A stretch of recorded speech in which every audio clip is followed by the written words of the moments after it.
Hey Newport Mesa, this is Shannon Haney, Elementary Teaching and Learning TOSA. Want to come on here and share some resources for you to support your SAVVAS implementation this year, so let's get started. I'm going to start by shrinking myself and making myself kind of go to the side here, pardon me. I want you to be able to see the whole screen here.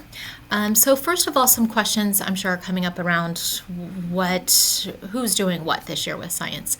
So elementary science is going to be comprised of course, the science classroom and the engineering lab. Classroom teacher, science classroom. The specialist is working in the engineering lab, right? Classroom teachers will use SAVVAS Elevate Science as their curriculum. Science specialists will use a program called Project Lead the Way, which is also NGSS aligned. In the classroom, science learning will basically revolve around science texts, of course, reading science texts and hands-on investigations. In the lab, it's going to be hands-on engineering projects. And the focus in the elementary science classroom will be knowledge building versus in the lab, it'll be a STEM focus. More information on all this is coming. Today we're going to focus on the science classroom. Okay, so SAVVAS, this is a page out of SAVVAS. This is page T8. It's a great page to tab. This sort of gives a great graphic of what the NGSS is all about. If you are new to it or not quite familiar, SAVVAS is going to go through this in more detail, but just to kind of go through some of it together so we can anchor our conversation. Everything is based on phenomena, a phenomenon-based investigations. So students are going to be doing some observation and investigation. Those are the key words, the key things that they will be doing in science. Observation, then investigation. So we observe something happen in nature, we observe something, a problem solution, we watch it, we see it, we analyze it, and then we're going to investigate it further. A little different than the scientific method approach that we had been using previously. So next question is, what are we observing? And of course, those DCIs, those disciplinary core ideas, are still there. We have physical science, life science, earth and space science. Our engineering standards are embedded throughout these three practices. And here's an example of our NGSS framework from California. So our California framework breaks our NGSS standards into 4 instructional segments per grade level. In 4th grade, I should note there are 5, but every other grade level has 4, and I've color-coded them here. You can see these are the titles of those instructional segments from the framework. The blue, if you kind of read them, you could probably figure out that's life science. Green, again, looking at some of the big ideas and some of the wording there, that's earth and space science, and of course, red is physical science. And you can see how even the vocabulary changes over time for students. So of course in kinder and first, we're using words like plants and animals and shapes and sounds, and these are very basic foundational, elementary foundational pieces for students to build knowledge off of. But by 2nd grade, we get the word landscapes, right? Biodiversity and landscapes is quite a big jump, right? We also have the word landscape showing up in all 4 of the instructional segments for grade 2.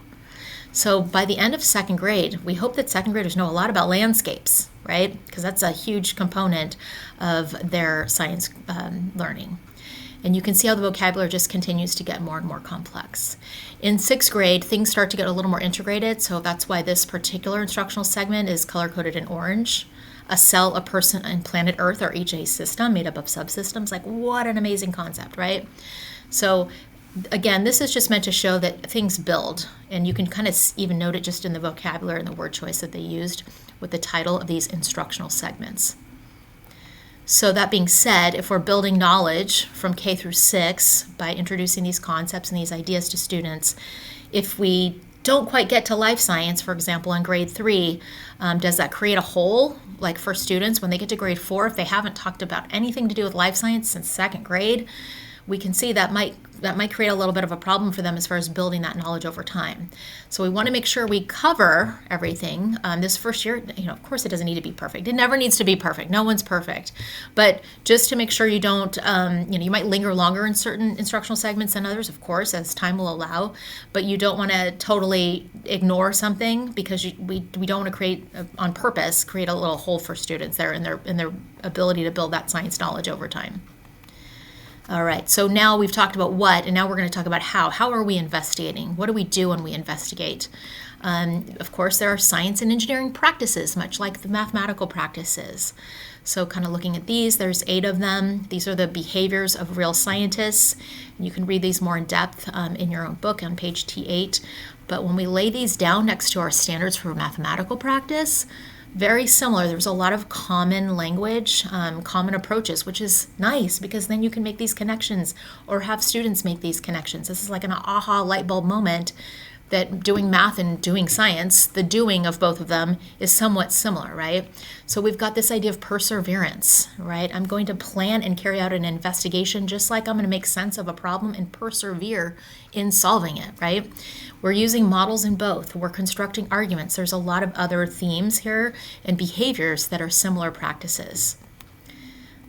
Finally, these cross-cutting concepts. These are like overarching ideas that connect things across, across disciplines in science and even outside of science.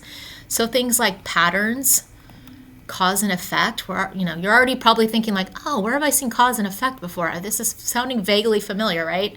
Systems, energy flow, structure, change.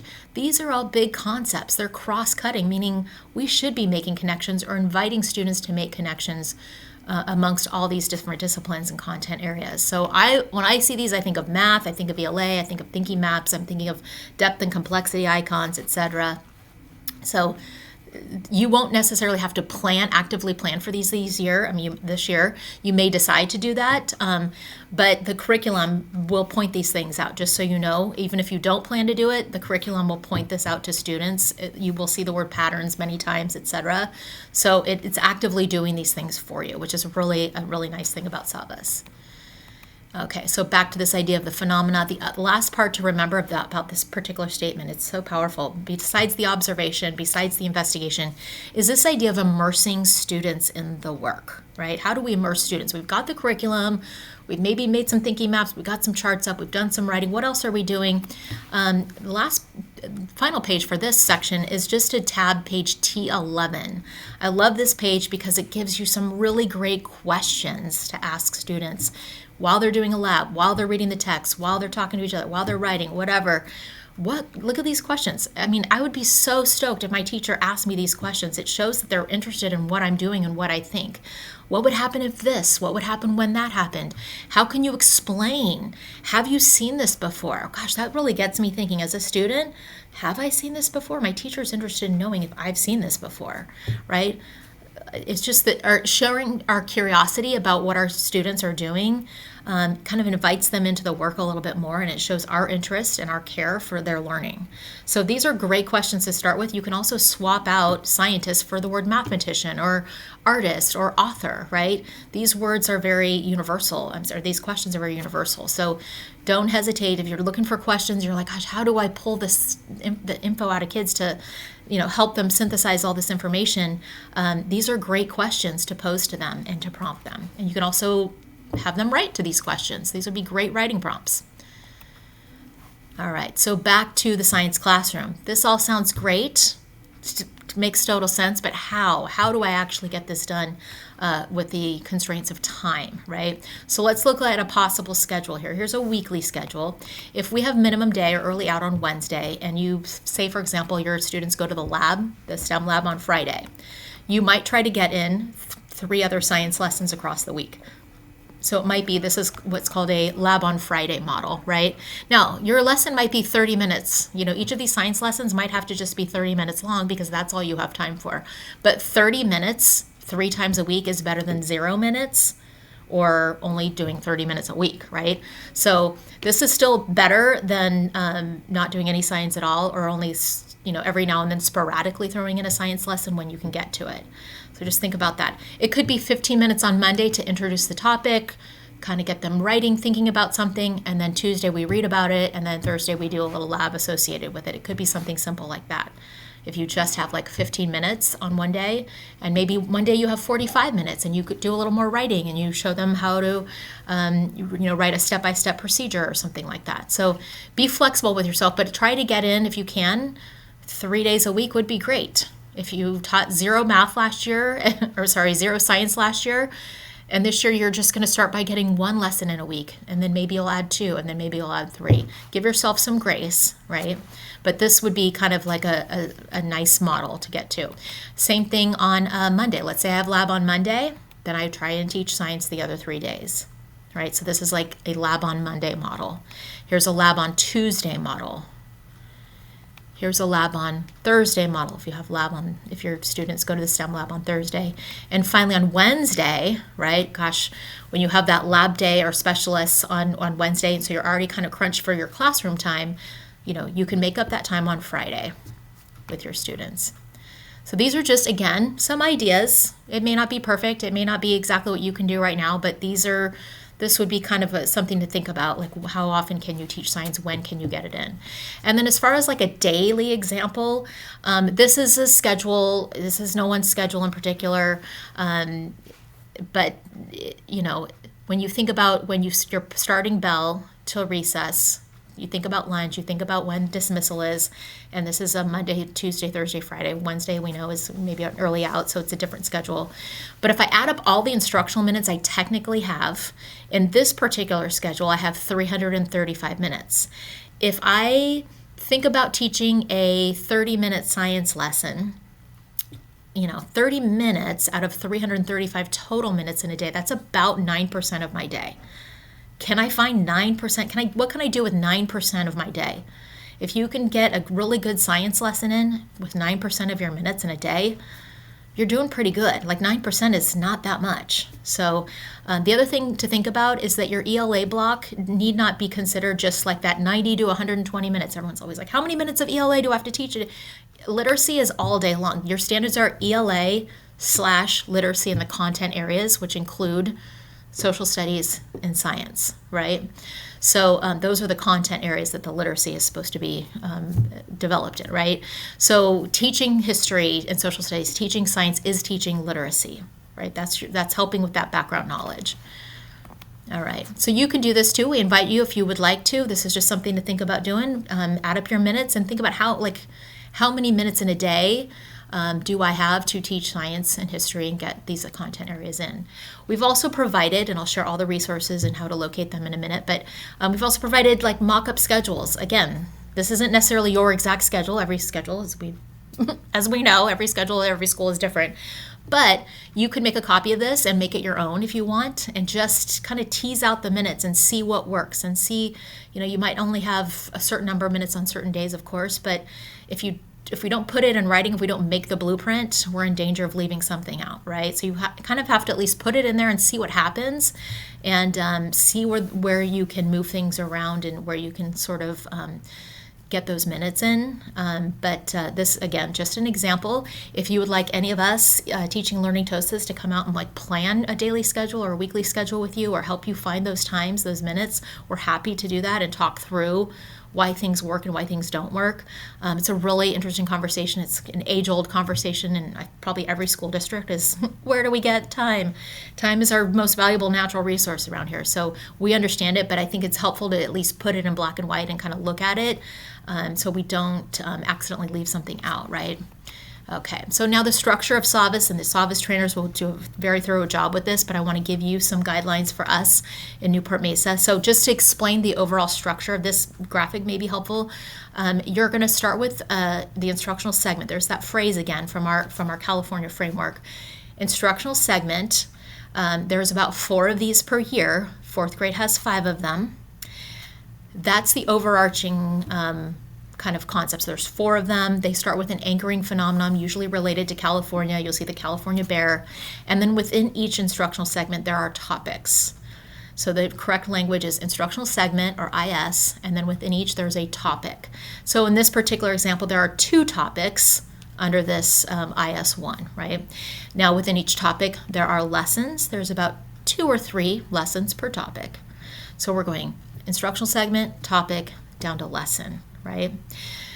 At the end of the instructional segment, after you've studied your, 1, 2, or 3 topics, then you revisit that original anchoring phenomenon from the beginning. So you can see down here the green matches the green up top. We're revisiting. Remember when we talked about the California Condor? Let's go back and revisit them and see, let's bring it back around. You're kind of bringing it full circle, right? So this structure, very familiar to us, right? We've seen this in Wonders. We see this in other curricular areas. You launch something, you talk about it for a while, you bring it back around again. In certain cases, there may be times where you don't have a lot of time, and you may not have time to even do the anchoring phenomenon, and you may just want to live in topic 1 and topic 2.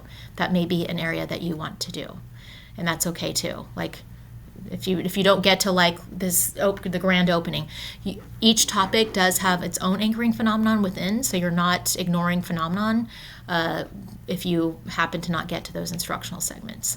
This will all make sense once SAVVAS is actually talking to you about this, but just so you know, that's what I would do if I was like really, strapped for time. I probably would peel off the overarching instructional segments and just live in each topic. So just the blue and the red. Again, it's a little more fun when you like pull in the California stuff and you can really anchor it, but you got to do what you got to do. Okay. Within the lesson, so let's look at like how the lessons are laid out. There's that launching of the phenomena. We're going to observe these things that are happening, and then we're going to revisit it at the end. There, you see that structure there. And then within each, there's something called the 5E lesson plan. Engage, explore, explain, elaborate, and evaluate. So of course it makes sense that you would kind of engage in the beginning. You're like, let's notice something, right? And it makes sense that you would evaluate at the end, right? That's where evaluate usually goes, right? Your reflection. We have explore, explain, and elaborate in between, and it's not necessarily lockstep in order. So you might engage, explore, explain, then go back and explore a little bit because something's come up and you need to go back in and check it again, right? Then you may elaborate. Then you may have to go back and explain something that you elaborated on. So this is all kind of squishy in between here, right? So it's not, I don't want you to think of it as like, I didn't explore, I explained. And it, honestly, SAVVAS does all this for you. You don't even have to really know like what you're, are we in the explain stage or elaborate? You don't really have to know that, but you will see these 5 E's all throughout the curricula, which is really helpful. So just so you know, that's what that is doing. It's very purposeful. This is a very common approach to teaching NGSS, and SAVVAS does a great job with it. Now, when we look at this, being the illustrative math folks that we are, we probably see some similar structure going on here, right? So we've got in our math curricula, we have the warm-up, the classroom activities, the synthesis, and the cool-down, right? It's that same structure, that open it up, engage, we're going to do some stuff in between, and then we're going to kind of evaluate it and close it down and see how we did, right? Similar structure, similar approach. So rest assured, this is all by design. This is good design, right? Okay. The other thing you're going to see in SAVVAS, which the trainers will talk more about, are these quests, these pages, these orange and turquoise pages, right? Quest. You'll see it all throughout. We are not going to worry about quests this year, or doing quests or spending time on quests. Quests are project-based learning. Our quest-like thing that we're doing is Project Lead the Way, which is in the STEM lab with our specialists. So when you see quest, I want you to think to yourself, this is our funny little phrase, quest, take a rest, meaning you can rest on the quest. You don't have to do quests this year. So just flip the page, have your students flip the page. If they want to read the quest, if they like the pictures or whatever, that's fine. But do not stop and do the quests and ignore like the reading of the actual text or whatever. We don't need to worry about quests this year. We may never need to worry about quests. We have amazing science specialists that are taking care of our STEM and our project-based learning activities and all that engineering work for us. They have an excellent curriculum, so we are going to rest on the quest.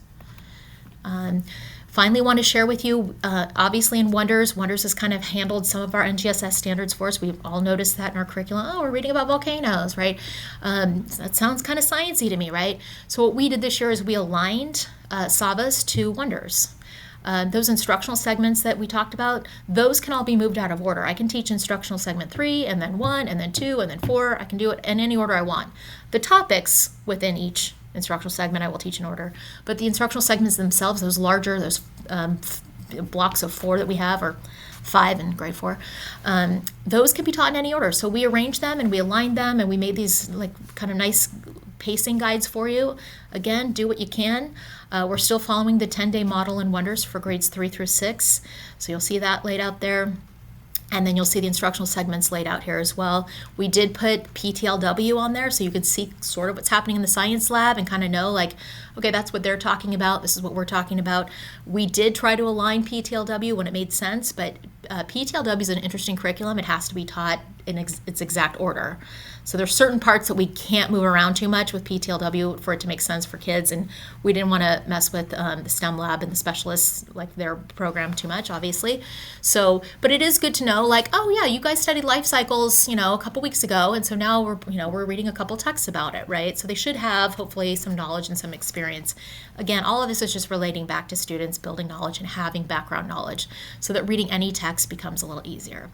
Other thing to note on here, on all of these pacings, we have them for K through 6.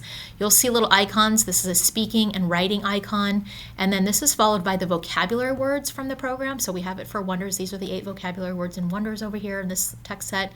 And over here in SAVVAS, these are some vocabulary words that come up in this particular topic. We're pulling those out because we know that vocabulary is a proxy for knowledge. So if students are able to speak and write and using these rich tier 2, tier 3 words from science as we're, doing our lessons and walking around and watching them work with the labs and stuff, we're pretty impressed. We're like, okay, I think they might know what distance and speed and motion are because they're using it all correctly. They're writing it and using it in context in an appropriate way. So that's a good quick formative way for you to know that, like, okay, we're on track, right? So we just want to pull that out and just give you that reminder. When students are speaking and writing using these words, it's like a really good thing. All right. Couple pages to tab in your own TE if you have your own TE today. T8, again, with that 3D teaching. T11 with those questions. I really like T34, 35. It's the year at a glance, so you can see all of the topics, all of the ISs, and it's a 2-page layout. I like T64 and 65 as well, the topics at a glance. You can go a little bit deeper and see how many lessons are in each topic.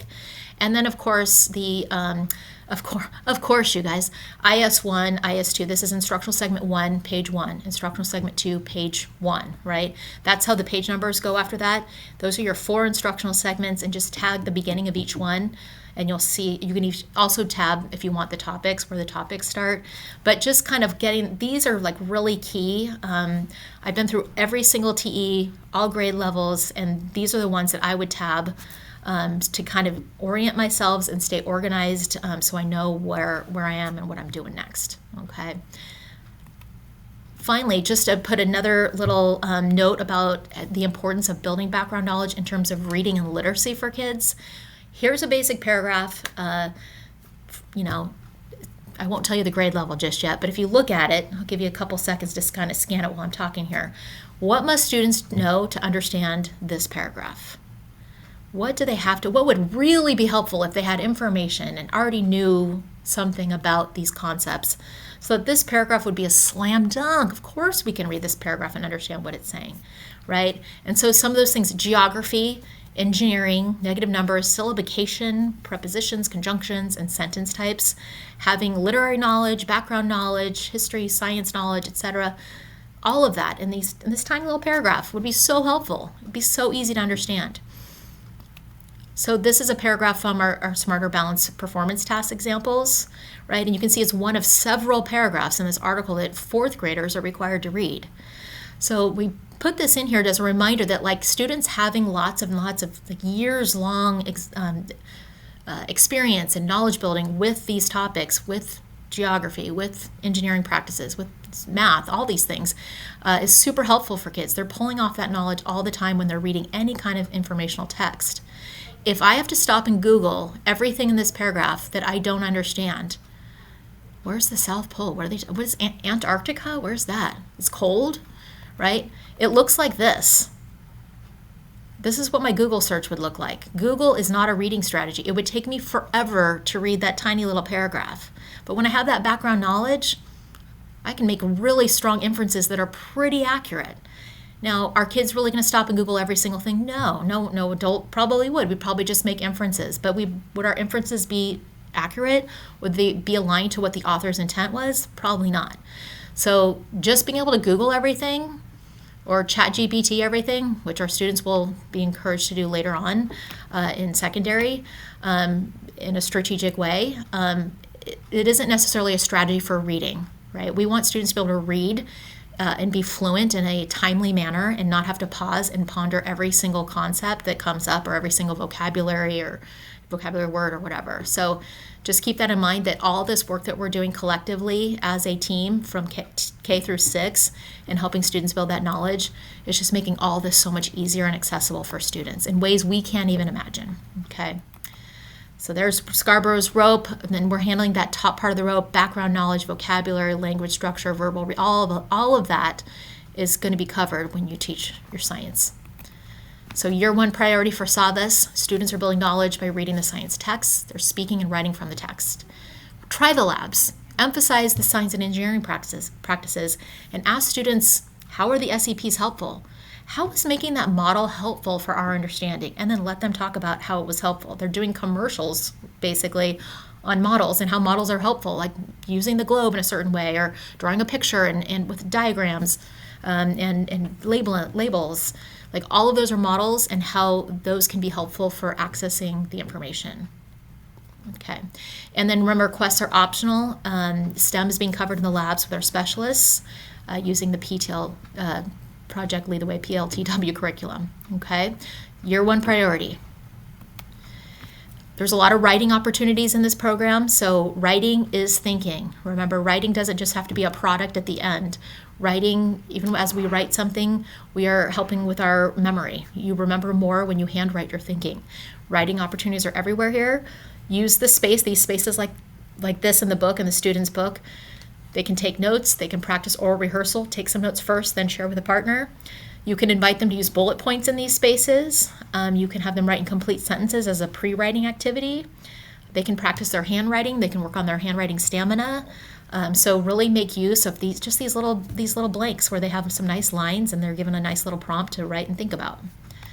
Make good use of those. And if you choose to use science notebooks and have students write in, obviously, notebooks, composition notebooks, or just stapling a couple pieces of lined paper together, this is a great place to have them practice text features and also a little more writing, right? Conclusions and predictions, and make some drawings and things like that. We know drawing is really big in math. So when you get access to this slide deck, just know that each of these are clickable links. So you can click on Jane Goodall's field notes if you want and see what her field notes look like. And it's kind of fun to see that they also use these same text features that we're using. Okay. To access any of the materials that I've shared with you in this screencast, you're going to go to your class link and click on Teaching and Learning Resources, this little folder right here. You're going to go to P6 Resources, and you're going to click on the Huddle. And if you haven't seen the Huddle yet, welcome to the Huddle. You're going to scroll down to the Science section, which is this HSS and Science, or content areas are together. And you will find 2 things here, at least right now, your pacing, Science and ELA pacing, as well as something called field notes. So the pacing is this document that I shared with you, and there's 1 per grade level. And field notes looks like this.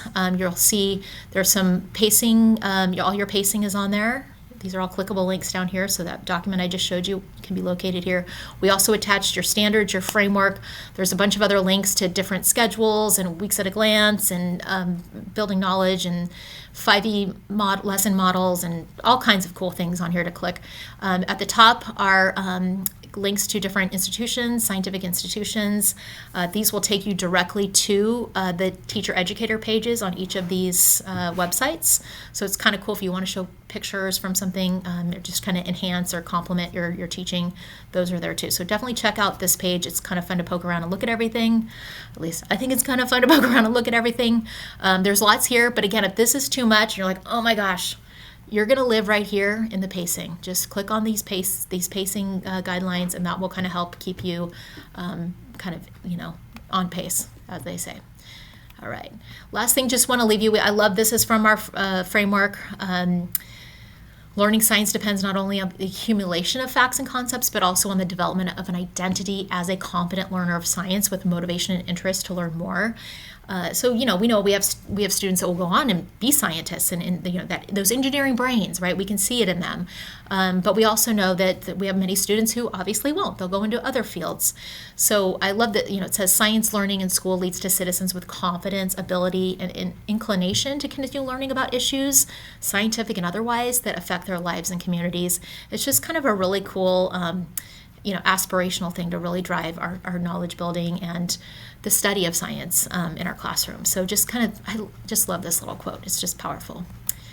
Thank you so much for your time today. I'm sorry that was a whirlwind and you just had to sit and listen to me talk the whole time, and I've been off screen over here the whole time. You probably saw my hands waving around in the video, but thank you all.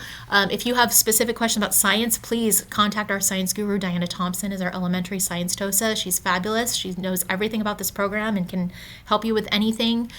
Teaching learning TOSAs are here to support you as well. We'd love to come in, plan with you, demo lessons, co-teach, whatever you need. Anything, please, you know where to find us. Teaching and Learning is our website, or is our email address. I'm Shannon Haney. You can also email me if you have any specific questions about something that I said in this screencast. We are all here for you. Thank you so much. Have a wonderful rest of your day and enjoy SAVVAS. Bye.